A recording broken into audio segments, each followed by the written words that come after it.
na zewnątrz, do środka. Raz, dwa, trzy, cztery. Zewnątrz, do środka. Raz, dwa, trzy. I do środka wszyscy. I z powrotem. Raz, dwa, trzy, cztery. Do środka, na zewnątrz. Raz, dwa, trzy, cztery. Do środka, na zewnątrz. Raz, dwa, trzy, cztery. Do środka, na zewnątrz. Raz, dwa, trzy, cztery. Zmiana chwytu. Dobrze. Na zewnątrz. Pod ręką. I jeszcze raz to samo.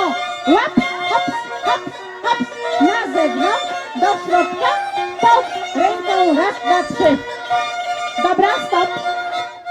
Słuchajcie, i ten cykl się powtarza, tak? Te trzy części się powtarzają. No tak długo, aż tam kapeli się nie znudzi, czy tam ktoś...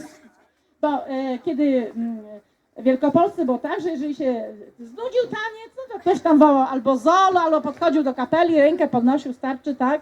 Zamawiał następny taniec, wrzucał pieniądz do tego i tak czyli dalej. Dobra, to co? To teraz już całego lutra. Pamiętajcie o tym, że kiedy jest to do środka, czyli pam, pa, da, da, da, dam, pa, pam, la, la, la, la, to musicie w tym ostatnim momencie już tą dziewczynę, tak musicie ją złapać, tak? Przy ostatnim wejściu do środka i na zewnątrz. Dobra. Jeszcze raz lutę.